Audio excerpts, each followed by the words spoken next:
Greetings, Earthlings, and welcome to 30 Days of Abundance, Day 7. We're a week in, yay! A week straight. We've been uploading our videos, and here we are. So in today's video, we're going to talk about eBay for beginners. And eBay, I know you had to hear of it. It's an e-commerce platform where you can sell your goodies. And let's just get started. So there's two things you can do on eBay, which makes it different from a lot of the other e-commerce platforms pretty much. So with eBay, you can resell or you could do retail. Okay, so I do a little bit of both at the moment, but we'll talk about that a little later. Right now we're talking about you. So reselling, so you can resell your old items if they have any value anyway. You never know what, there's some weird things that sell on there. You never know what people find value in. Just like, for example, I think the most random thing I've sold is like empty jars of my Viva La Juicy perfume. I sold one of those before. Like, people buy things that you might be throwing away. You'd be like, oh, this is garbage. But no, you just gotta look up like what's selling. It's crazy the things I sell. Like, who would think? But I think that because the jars are very beautiful or whatever, so yeah, people are probably collectors of them. So yes, so you never know what you can resell. Reselling is things that are obviously used. You can also sell, so you can sell things around your home, just stuff you maybe that has some value, maybe a brand, maybe not. New stuff that you bought that you're not going to use, stuff like that. That's the best way to get started. Books sell well on eBay. So yeah, collectibles are always good. Anything that people collect. Just recently I sold a Harry Potter bookmark. It was something that I found at the bins, and it had this like holiday quote on it, and it was like one of the older ones, and it's just interesting like what will sell. Vintage, we'll talk about the bins. Vintage, those are items that are 20 years or older. Those do really well on eBay. They love older items. Just stuff like if you have a old model vacuum and you want to get a part for it, or dust bags for it. Oh yeah, that was a random thing I've sold too, is like dust bags for a older vacuum that they might not make those anymore, or they might not make the parts for them anymore. So bins. So the bins is a place where it's by the Goodwill. Goodwill owns the bins. And there are other places now coming out similar to Goodwill. If you ever heard of something called Mac Bids, you should look into it. Look up Mac Bids. I don't know if they have it in your area, but that's also another place that you can resell from. That's a quick tip. So look up Mac Bids. It's actually a app, and see if you have it near you. And basically what they do is auction off stuff, usually used stuff from Amazon or other big e-commerce sites that people return, but they just return it and then they never put it back into the inventory on the site. So yeah, look into Mac Bids. I was into it for a little bit, and then I kind of played around and fell off, so that is what it is. But yes, the bins are a place where the Goodwill gets stuff, gets donations, and they pour it into these big giant bins. What is the actual bins called? I don't know. I call it the bins, but it's called the Goodwill outlet. It's called the Goodwill outlet. And yeah, so the employees just dump like baskets of stuff into these big giant bins, and then you got to stand behind a little line. They have a little section or a little line. There's usually 4. Well, I don't know. I've only been to one bins. I don't know what the other ones look like, but the gist of it is when they refill a bin, usually you have to stand behind a line, and then they'll say, okay, go ahead. Or once the stuff is, the last cart is rolled out, everybody will just go crazy. But we try to like say, hey, you need to stand behind this little perimeter so everybody can, get a chance. You don't want people rushing and getting crazy, and everybody can have a fair chance or whatever. For the bins, I do recommend that you wear gloves. Wear gloves. Take a big giant bag, something with 2 handles, like a storage bag. I don't have one to show you that I usually use, but I do have a video. I'll link it in the description where I talk about the bins and stuff. So yeah, I actually have a video, a vlog where my first time at the bins, I made a lot of mistakes. Another tip for the bins is do things that are lightweight if you can. Lightweight, or find a niche. When I first started, I was just grabbing anything. I grabbed the heaviest thing. It was crazy. So that's probably why my bill was so high. I did end up selling it on Amazon. It was like some kind of converter, some kind of electricity converter or whatever. But grab things that are lightweight, because it goes by weight. They weigh your items, and that's how you'll be getting charged. So keep that in mind. I don't know the prices. It depends on your bins, but it's a certain amount of cent per pound or whatever. So the lighter your load, the better the deal is. And then I would like, so say if I paid $19, depending on how many items I had, I would divide it, and I'm like, okay, it's about 42 cent an item, so you could just flip that. So it's nice because you could get a lot if it's lightweight for your money. So my thing used to be lightweight, new, because I didn't really want to sell anything used, but I got out of that after a while because I started trying to focus on handbags. I was like, okay, this is my niche now, because my brother, he was selling shoes. I'm like, okay, I want to sell something too that's, you know, that's consistent. I was like, okay, I'll just do handbags. So I used to focus on handbags, but I still have a lot of stuff to list because I went crazy at the bins, or would buy stuff and then I wouldn't list it or whatever because I got too much going on, obviously. So yeah, the bins. What else? Yeah, they weigh you by weight. So I used to do small, lightweight, because lightweight, you got to consider that for shipping too. You got to ship these items, so keep that in mind. Yeah, and also just download the eBay app, and you can actually take a picture of something and see if it's sold within the last 90 days. I would definitely recommend that. So if you see an item, scan the barcode and filter it to where like what's sold in the last 90 days, because you can see what's sold if you can. That's why I like using new items too. But so let's go. I could show you an example on my phone. So eBay.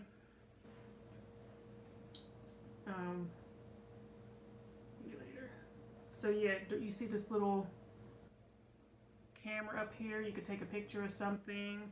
Let's take a picture of, let's say, this book, and then you would scan the barcode or take a picture of it. You could do barcode or take an actual picture. It's crazy, and the picture will show you things that are so. And then up here, go to filter, and then you'll see it like this, show more, and then go to sold items, completed items, right here. And then go to show 19 results. So there's no point of buying it if it hasn't sold, unless you have that gut feeling like, oh my goodness, this is unique, or this is collectible, it's not listed, I'll be the first one listing it. Go with your gut, especially if it's small and lightweight, why not? Another thing is, so as you can see, it shows you when it's sold. So there was a whole bunch sold within the last whatever. And also look up the item sold when listing the item. Make sure to once you pull up that list, even when you're about to list your item, look up the items that sold and use some of the keywords that they have in their title, because there's a reason that those people found that listing. So I always do that. I always look up what was sold for that item, and I'm like, okay, these keywords are good. You know what I mean? Use some of those keywords. Don't copy their title or swipe it completely, but definitely use their keywords. I always create a new listing too, because I don't like to copy off other people's listings, because sometimes they have the wrong information in there and stuff. So I always do a new listing. What else? What else would we talk about? The bins? Yeah, so yeah, small, lightweight if you can when you first starting out. Just see what you can find. You'll get excited. Another, see, I love doing this because now we could talk about Mercari, which is similar to eBay. I don't believe in cross-listing, but I used to cross-list. But yes, we're going to talk about Mercari. That's another side hustle. I almost forgot about Mercari. I haven't had a sale there since '99. That's a shame. So we'll write that down. We'll talk about that on day 10. Okay, so yes. And also you can find inventory at different, just like a regular Goodwill. Their prices have gone up lately though, so keep that in mind. You might find some good deals. find your niche. Some people do glassware and all kind of fun stuff. So look up some YouTube videos on here, the big eBayers, and see what kind of stuff they're finding. And whatever your niche is, really get, because I've learned so much about handbags. I mean, I'm still not a connoisseur or whatever. It's not like they're luxury handbags. Who would donate a luxury handbag? I mean, not to the Benz anyway, but yeah, keep that in mind. So yes, you can go to the regular Goodwill store, different thrift stores around you, and that's the way you find stuff to resell. So now let's talk about retail, which once I list the rest of this stuff, I'm going to be out of here as far as reselling, unless there's something I just can't pass up.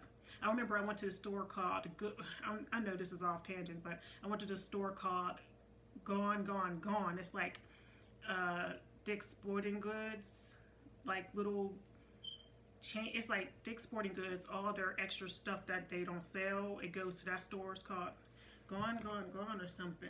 Gone, Dick's Sporting Goods. You see if you have one in your area. Look it up.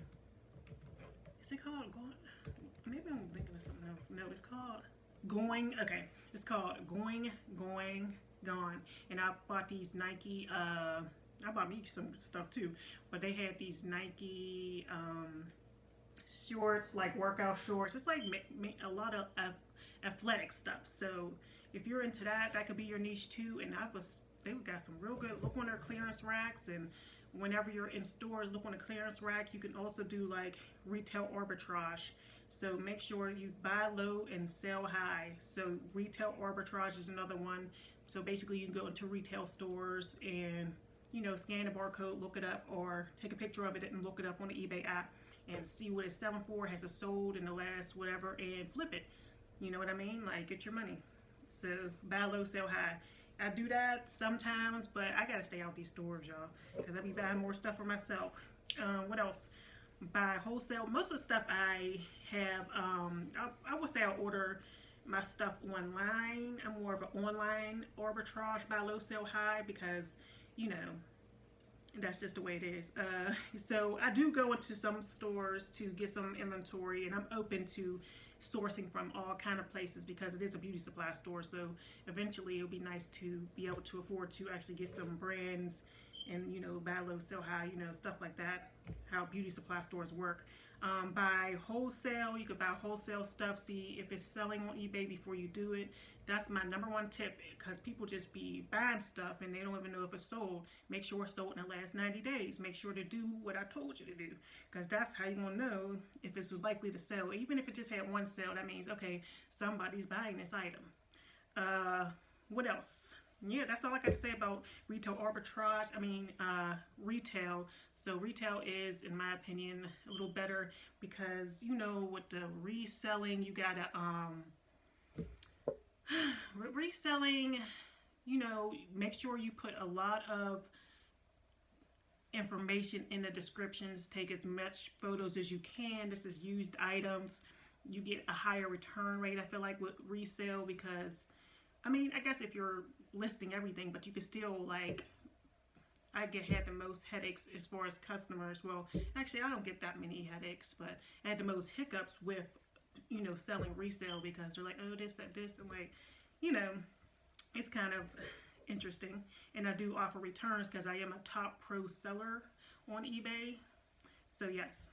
And with the top pro seller, you'll learn about this later since you're just a beginner, but top pro seller, that's just a status you can get, and you just got to be shipping your items on time. With the top pro seller, you got to ship items within 1 business day, or the items are eligible to be shipped in 1 business day. All your items on your shop don't have to be top, you know, seller, you know, products, because I have some stuff that I forgot to convert it over. So you have to ship the item within 1 business day, and you offer free returns to be in that program.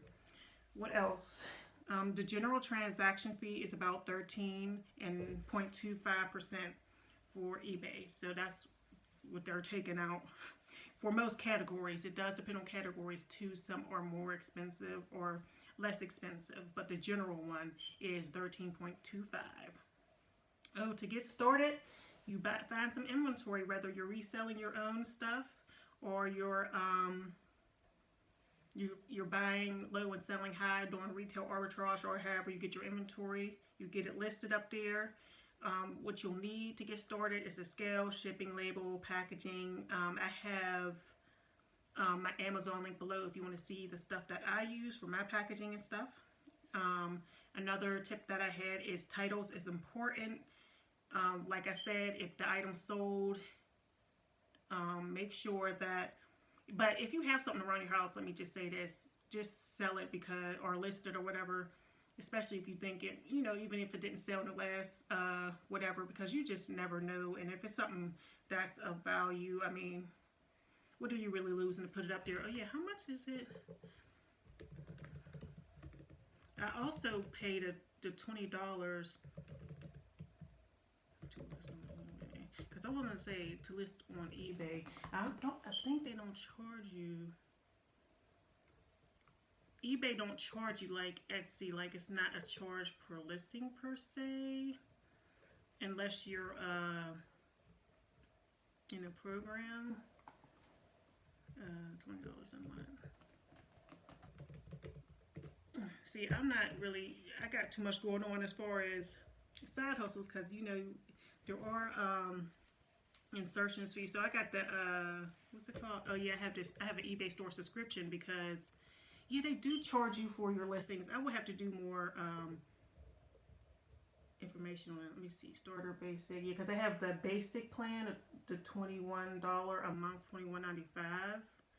And they do charge you insertion fees and stuff, or I don't believe they charge you though until you make a sale, so you don't have to worry about that when you're first getting started. And they cap you at how many listings you can put up as well, so you can't just go out and just list a whole bunch. It's like a certain money amount. So say if you're just getting started and they say, hey, you can only sell $5,000 worth of listings, it's not a number of listings, it's like they give you a number and you can't go over that as far as the value of the product you're trying to sell. And then after a while, they'll keep increasing once they see they can trust you as a seller on their platform. Okay, so titles are important. SEO, which is search engine optimization. Make sure you're using keywords and stuff like that in your description. Yeah, and another tip I would have is once you do a listing, kind of copy and paste as far as the draft. You only got to really do it once, do a real good one, and then you can copy it and then change it up. But at least you'll have that template. So make like a template for yourself. So you're like, okay, this is what information I want in each listing. So you can copy and paste it, so you don't have to do it every time for each listing. Another tip I have is to list things, if you can, if you're getting serious about this, if you're listing things in the same category or niche, that would be nice, because you'll get to know your items more, you'll become more of an expert in it, and when you're doing listings, it's easier to list, because you can just like push duplicate listing, and then you can just change what you need to change, and it's just so much easier to list. I also noticed that the more you list on eBay, the more sales you get. Like, that's really nice. I mean, that makes sense though, but they want to see you active. So if you could just do at least one a day, because what I've been doing is doing one a day and scheduling it out, because I just did a whole bulk of my death pile. That's what they call a death pile, is when you just got stuff laying around that's not listed. Because once that's going, I'm not doing this no more as far as reselling. So this is stuff I got to resell. I got sitting right here. That's another thing, is you got to find space to store this stuff. So if you're not selling it as fast as you're listing it, it's crazy. What else? So be very descriptive when reselling. We already talked about that. And make sure to take lots of pictures. Try to respond to customers. And yeah, give great customer service if you can. And that will help your store grow too, so you won't have any bad feedback. All right, so we covered eBay. That was a lot. There's a lot going on with eBay. I love it. So if you want to begin selling on eBay, definitely get started. So now this is the portion of the video when I talk about my personal journey. So if you were just here to learn about eBay, that's fine. I'll talk about my personal journey in the 30 days of abundance. So the purpose of this is to develop new habits that will improve relationships, health, beauty, and money. Focus on doing tasks you can control. Focus on your output, not what you'll gain in the end. You control your destiny. So for self-love and personal, get dressed and do makeup daily. Read 10 pages a day. I read my 10 pages yesterday, and I did my beauty routine. Yesterday I went to Nicki Minaj concert. It was turned up. She's such a great performer, and she stayed on for like 2 hours.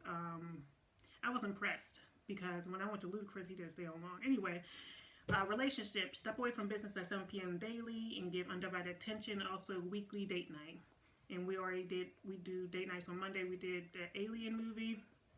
Health goal is to eat paleo 90% of the month and exercise for 30 plus minutes a day daily. I'm trying to do every other day at least. I didn't go today, but I did take a walk yesterday around the park, so that was nice. And I did pick up that Olipop. So food, so I do have a bike as a backup. Food, paleo style. So for breakfast I had 2 eggs. Lunch I had curry chicken and cabbage from this new place. And I wasn't impressed, but it wasn't terrible. Dinner, 2 boiled eggs and apple with peanut butter, because this is what happened. After I had like a little bit of curry chicken and cabbage, I only had half of it because my boo ate the other half, and then so I started drinking. You know, I was pre-gaming for Nikki, so I started drinking, and then yeah, I was drinking, and I didn't eat anything after that. So I hadn't eaten like in too long. So I came home, I was ravenous, and I had 2 boiled eggs and apple with peanut butter. I was so hungry, but there was nothing open. Like, we didn't get home till like almost probably 2 o'clock in the morning. Like, Nikki was on there, we was on there till like 1, but the concert started at 9. But anyway, money, the fun stuff. Goal, post for 30 days on YouTube video, 20 plus minutes. 10 minutes or more. So my weekly money goals were 2 stack influence campaigns a week, 1 kale challenge a week, 10 Amazon influencer reviews a week. Okay, so as far as the 2 stack influence campaigns, I didn't meet that goal. I'm going to post one. I don't know if I want to do that one today because I do want to do that kale one. I've been more motivated to do kale, maybe because I don't know. I just like the kale ones. Maybe because there's money involved. Stack influence. I do need to do the review for this massage oil. So, not massage oil, magnesium spray. You know, I'm going crazy. What else? Kale, I did meet that challenge. I actually about to do another one today, the Olipop one. 10 Amazon influencer reviews. I did do them. Now, did I post them? No. I didn't have a chance. Stack influence. I got everything I need for it. I just got to do it. Kale, I claimed the Olipop challenge. Etsy, I got 1 sale actually just now, like not too long before I started the video. What else? Amazon influence, 62 cents yesterday. I sold 11 books, and I posted on my YouTube, of course, for the 30 days of abundance, and I posted on my Natural Hair Master Instagram and TikTok. I noticed that when I was consistent on eBay for like 3 weeks, I've been getting more engagement as far as likes on older reels and stuff. So once you're in, I was worried about that. I was like, dang, nobody's interacting with my stuff, but they're starting to like my older reels, and they're starting to push my stuff more out now that I'm consistent. So just be consistent on Instagram and you'll be good. What else? So weekly results. I posted 7 YouTube videos. Yay! 7 long form videos. We talked about how I am trying to get monetized on YouTube, and I need more long form content, and it got to be 10 minutes or more. So I'm feeling good. I read about 40 pages. I've been playing around. I'm reading You Owe You by Eric Thomas. But I played around some days. I'm not perfect. And exercise. I probably exercise about, I would have to go back and look. I think I exercise about 4 or 5 times this week, which is better than I was doing. So it's all about progress. This week has been great. I'm so happy that I'm doing this challenge. I've been like just motivated to do so much more. I haven't been as consistent in so long with just doing things that I really love, and I just feel like I'm in the thick of it. So thanks for coming along for the journey. This was a great week. We'll be with video number 8 tomorrow, which is, I think it's Amazon. Okay, we're going to do Amazon, like selling on Amazon tomorrow. So we'll talk about that. And thanks for watching. I'll see you in the next video. Let me know if you want this habit tracker that I made in the comments below. And I'll definitely see you soon. Thanks for watching.